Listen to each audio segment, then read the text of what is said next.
नमस्कार दोस्तों। क्या आपने कभी सोचा है कि सावन का महीना आते ही करोड़ों लोग भगवान शिव के मंदिरों की ओर क्यों उमड़ पड़ते हैं?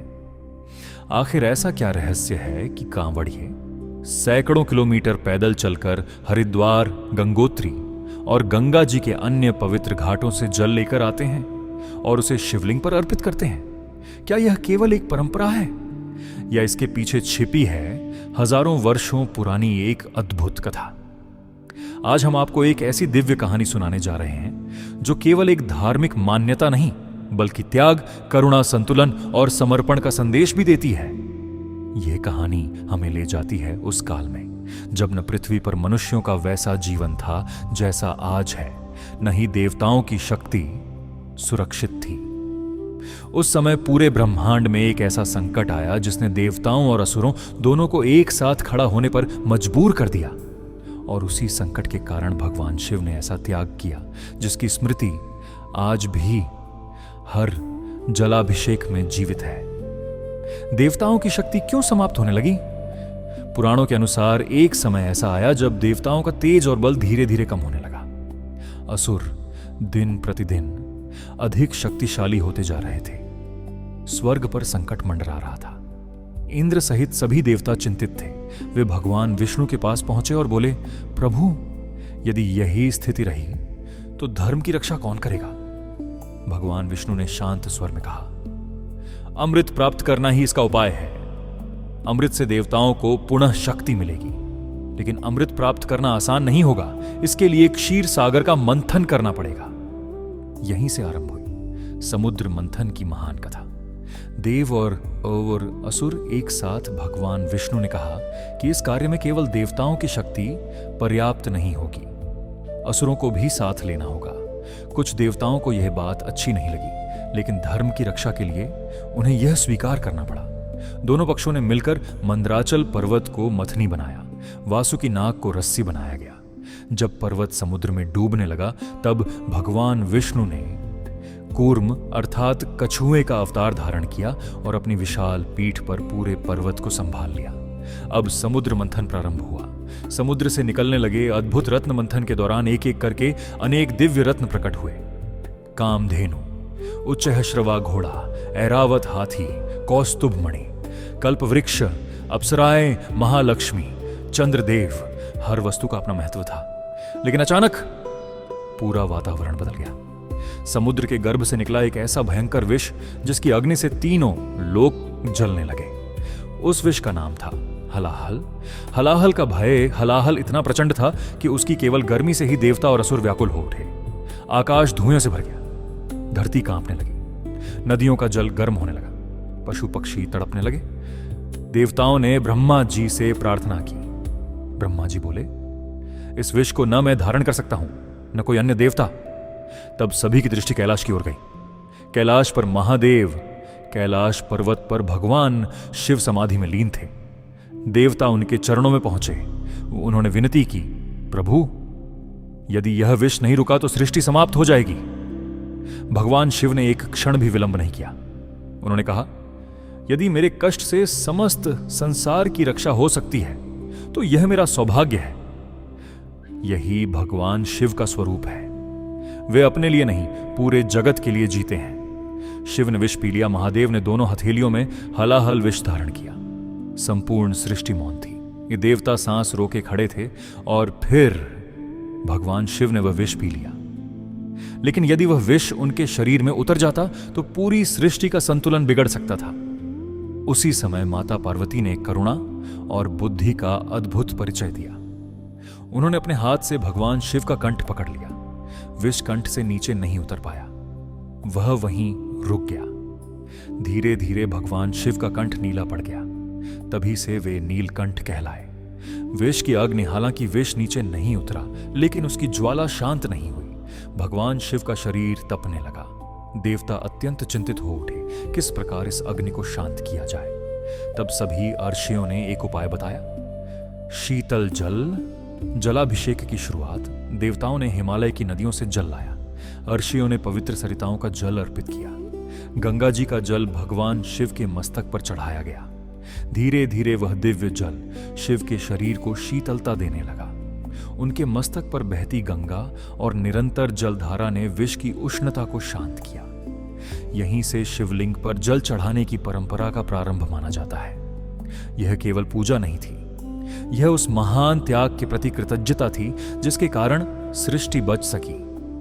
सावन से इसका संबंध प्राचीन मान्यताओं के अनुसार समुद्र मंथन और भगवान शिव के नीलकंठ बनने की स्मृति सावन मास में विशेष रूप से मनाई जाती है। इस महीने वर्षा के कारण नदियां जल से भर जाती हैं, गंगा जल सहज उपलब्ध होता है।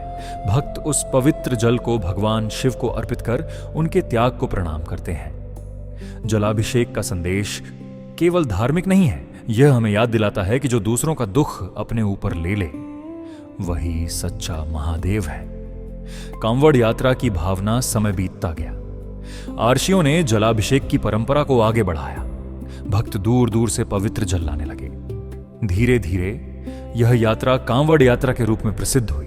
कांवड़ केवल बांस और 2 कलश नहीं है, यह संतुलन का प्रतीक है। जैसे जीवन में भक्ति और कर्तव्य दोनों का संतुलन आवश्यक है, वैसे ही कांवड़ दोनों ओर समान भार लेकर चलती है। यात्रा कठिन होती है, लेकिन यही कठिनाई मनुष्य के भीतर धैर्य, अनुशासन और श्रद्धा का निर्माण करती है। भगवान शिव ने जब हलाहल विष अपने कंठ में धारण किया, तब तीनों लोकों में शांति लौट आई। देवताओं ने राहत की सांस ली। असुर भी समझ गए कि यदि महादेव यह त्याग न करते तो न स्वर्ग बचता, न पृथ्वी और न ही पाताल। लेकिन महादेव के कंठ में धारण किया गया विष अभी भी अपनी उष्णता से जल रहा था। उनका शरीर तप रहा था। देवताओं ने हिमालय की शीतल धाराओं से जल लाकर उनका अभिषेक किया। कहा जाता है कि जैसे जैसे पवित्र जल शिव के मस्तक पर बहता गया, विष की ज्वाला शांत होती गई। यहीं से जलाभिषेक केवल एक पूजा नहीं, बल्कि कृतज्ञता का प्रतीक बन गया। भक्त मानने लगे कि जिसने संसार का दुख अपने ऊपर लिया, उसे शीतल जल अर्पित करना केवल परंपरा नहीं, बल्कि प्रेम और सम्मान है।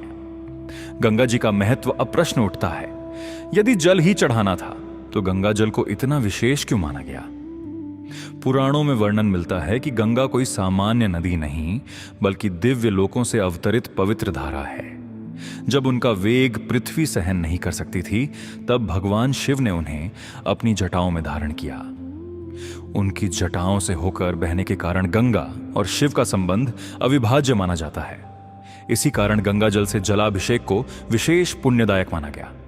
भक्त मानते हैं कि जब गंगा का जल शिवलिंग पर अर्पित होता है, तो यह उसी दिव्य संबंध की स्मृति है जिसने पृथ्वी को जीवन दिया। हरिद्वार क्यों? सावन में लाखों श्रद्धालु हरिद्वार पहुंचते हैं। वे वहां से गंगा जल भरते हैं और उसे अपने नगर के शिव मंदिर में चढ़ाते हैं। इसके पीछे केवल परंपरा नहीं, बल्कि गहरी श्रद्धा है। हरिद्वार को गंगा का प्रमुख तीर्थ माना जाता है। यहां गंगा हिमालय से मैदानों की ओर प्रवेश करती है। इस स्थान को देवताओं का द्वार भी कहा गया है। इसलिए माना जाता है कि यहां से लिया गया जल विशेष रूप से पवित्र है। यात्रा का उद्देश्य केवल जल लाना नहीं होता। रास्ते की कठिनाई, संयम, सेवा, अनुशासन और निरंतर बोल बम का जाप, ये सब मिलकर एक साधना बन जाते हैं। कांवड़ यात्रा का संदेश कई लोग पूछते हैं, जब घर के पास भी नदी या कुआं है तो इतनी दूर से जल क्यों लाया जाता है? उत्तर केवल धार्मिक नहीं, बल्कि आध्यात्मिक भी है। जब मनुष्य किसी लक्ष्य के लिए कठिन मार्ग चुनता है, अपने आराम का त्याग करता है और पूरी श्रद्धा से यात्रा करता है, तो उसका मन बदलने लगता है। अहंकार कम होता है, धैर्य बढ़ता है और भक्ति गहरी होती है। इसलिए कांवड़ यात्रा केवल पैदल चलने की यात्रा नहीं, बल्कि स्वयं के भीतर की यात्रा मानी जाती है। जल निरंतर क्यों चढ़ाया जाता है? आपने देखा होगा कि अनेक शिव मंदिरों में एक लोटा या पात्र से लगातार जल की बूंदें शिवलिंग पर गिरती रहती हैं। इसका एक प्रतीकात्मक अर्थ है। जैसे देवताओं ने महादेव की उष्णता शांत करने के लिए निरंतर जल अर्पित किया था, उसी भावना को आज भी जीवित रखा गया है। दूसरा अर्थ यह भी है कि मनुष्य का मन भी गर्म होता है, क्रोध, लोभ, ईर्ष्या और अहंकार से। शिवलिंग पर गिरती जलधारा हमें याद दिलाती है कि जीवन में शांति, धैर्य और करुणा का प्रवाह कभी नहीं रुकना चाहिए। दूध भी क्यों चढ़ाया जाता है? समय के साथ जल के साथ दूध, दही, शहद और अन्य पूजन सामग्री भी अर्पित की जाने लगी। धार्मिक परंपरा में दूध शीतलता, पवित्रता और समर्पण का प्रतीक माना गया है। हालांकि अधिकांश शैव परंपराएं इस बात पर भी जोर देती हैं कि सबसे महत्वपूर्ण अर्पण निर्मल जल और सच्ची श्रद्धा है। यदि किसी के पास केवल स्वच्छ जल ही हो तो वही पर्याप्त माना जाता है। महादेव को भक्ति प्रिय है, वैभव नहीं। बेलपत्र का रहस्य जलाभिषेक के बाद शिवलिंग पर बेलपत्र चढ़ाया जाता है। बेलपत्र की 3 पत्तियां त्रिदेव, त्रिगुण या शिव के त्रिनेत्र का प्रतीक मानी जाती हैं। इसकी शीतल प्रकृति भी शिव पूजा से जोड़ी जाती है, इसलिए जल और बेलपत्र का संयोजन शिव आराधना का सबसे महत्वपूर्ण अंग माना गया। सावन ही क्यों? यह प्रश्न भी बहुत महत्वपूर्ण है। बारिश के कारण सावन में धरती हरी भरी हो जाती है, नदियां जल से भर जाती हैं। प्रकृति मानो स्वयं अभिषेक कर रही हो। शिव को प्रकृति का देव माना जाता है। पहाड़, वन, नदियां, पशु, नाग, चंद्रमा, गंगा सब उनके स्वरूप का हिस्सा है। इसलिए सावन में प्रकृति और शिव की उपासना एक साथ जुड़ जाती है। दोस्तों, अब तक आपने जाना कि कैसे भगवान शिव ने हलाहल विष अपने कंठ में धारण करके पूरी सृष्टि की रक्षा की, कैसे देवताओं ने उनके शरीर की ज्वाला शांत करने के लिए जल अर्पित किया, और कैसे यही परंपरा आगे चलकर जलाभिषेक के रूप में प्रसिद्ध हुई। लेकिन अब भी कई ऐसे प्रश्न हैं जिनका उत्तर बहुत कम लोगों को पता है। आखिर पहला कांवड़िया कौन था? क्या वास्तव में रावण भी भगवान शिव को गंगाजल चढ़ाता था? और सावन के सोमवार का महत्व इतना अधिक क्यों माना जाता है? आइए इन रहस्यों को समझते हैं। पहला कांवड़िया कौन था?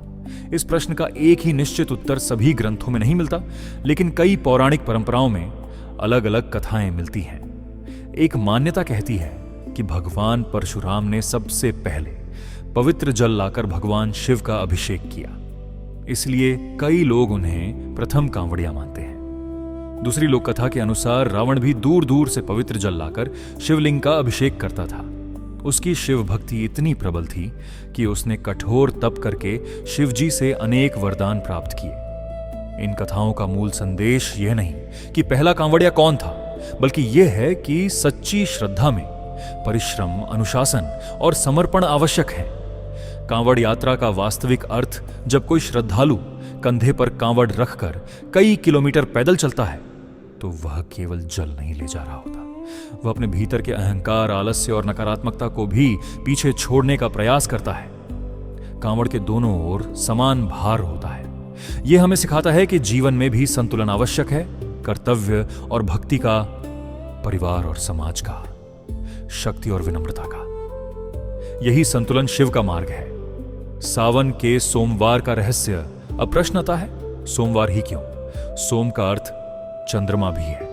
भगवान शिव अपने मस्तक पर चंद्रमा धारण करते हैं, इसलिए सोमवार को उनका विशेष दिन माना जाता है। सावन में आने वाले सोमवारों का महत्व इसलिए और बढ़ जाता है क्योंकि यह महीना पूरी तरह शिव आराधना को समर्पित माना गया है। कई भक्त इस दिन व्रत रखते हैं, रुद्राभिषेक करते हैं और ओम नमः शिवाय का जप करते हैं। धार्मिक मान्यता है कि इस दिन की गई प्रार्थना मन को स्थिर करती है और आत्मिक शक्ति प्रदान करती है। क्या शिव को केवल गंगाजल ही चढ़ाना चाहिए? बहुत से लोग सोचते हैं कि यदि गंगाजल उपलब्ध न हो तो पूजा अधूरी रह जाएगी, लेकिन शैव परंपराओं में एक सुंदर भावना मिलती है। यदि मन निर्मल है तो स्वच्छ जल भी श्रद्धा का प्रतीक है। गंगाजल का महत्व अपनी जगह है, लेकिन भगवान शिव को सबसे अधिक प्रिय है सच्चा भाव, निर्मल मन और निष्कपट भक्ति। जलाभिषेक हमें क्या सिखाता है? जरा सोचिए, भगवान शिव ने विष अपने लिए नहीं पिया, उन्होंने पूरे संसार को बचाने के लिए उसे अपने कंठ में धारण किया। यही कारण है कि उन्हें महादेव कहा जाता है। जलाभिषेक करते समय हम केवल एक धार्मिक क्रिया नहीं कर रहे होते, हम स्वयं से एक वचन भी लेते हैं कि जहां तक संभव हो हम दूसरों का दुख कम करेंगे, क्रोध की जगह शांति चुनेंगे, अहंकार की जगह विनम्रता अपनाएंगे और जीवन में संतुलन बनाए रखेंगे। सावन का आध्यात्मिक संदेश। सावन केवल त्योहार नहीं, यह आत्मचिंतन का महीना है। बारिश की हर बूंद हमें याद दिलाती है कि जैसे धरती वर्षा से शीतल होती है, वैसे ही मन भक्ति से शांत होता है। जैसे सूखी धरती वर्षा की प्रतीक्षा करती है, वैसे ही हमारा हृदय भी ईश्वर के प्रेम की प्रतीक्षा करता है। और जब वह प्रेम भीतर उतरता है तो जीवन बदलने लगता है। एक छोटी प्रेरक कथा कहा जाता है कि एक गरीब किसान हर सावन शिवलिंग पर केवल 1 लोटा जल चढ़ाता था। लोग उसका मजाक उड़ाते थे। वे कहते, इतने बड़े मंदिर में सिर्फ 1 लोटा जल? किसान मुस्कुराकर कहता, मेरे पास देने के लिए धन नहीं, लेकिन यह जल मेरे परिश्रम की कमाई से आया है और इसमें मेरा पूरा विश्वास मिला हुआ है। लोक कथा कहती है कि एक दिन मंदिर के पुजारी ने स्वप्न में भगवान शिव को देखा। महादेव ने कहा, आज सबसे प्रिय वही जल था जिसमें दिखावा नहीं, भक्ति थी। आज के समय में किसका महत्व आज बहुत लोग पूजा तो करते हैं, लेकिन उसके पीछे का अर्थ भूल जाते हैं। यदि जल चढ़ाकर भी हम क्रोध, छल और अहंकार नहीं छोड़ते तो पूजा अधूरी रह जाती है। महादेव हमें बाहरी आडंबर से अधिक भीतर की पवित्रता सिखाते हैं। भावपूर्ण समापन तो दोस्तों, अब जब भी आप सावन में किसी शिव मंदिर जाएं या किसी कांवड़िये को कंधे पर गंगा जल लेकर चलते देखें तो केवल एक यात्रा मत देखिए, उसमें हजारों वर्षों की आस्था देखिए, समुद्र मंथन का त्याग देखिए, नीलकंठ की करुणा देखिए, देवताओं की कृतज्ञता देखिए और उस संदेश को समझिए कि संसार में सबसे बड़ा वही है जो दूसरों के दुख को कम करने का प्रयास करे। इसीलिए आज भी करोड़ों लोग भगवान शिव पर जल चढ़ाते हैं, क्योंकि वह जल केवल पानी नहीं, कृतज्ञता है, श्रद्धा है, समर्पण है और उस महादेव को प्रणाम है जिन्होंने अपने कंठ में विष धारण करके संपूर्ण सृष्टि की रक्षा की। हर हर महादेव।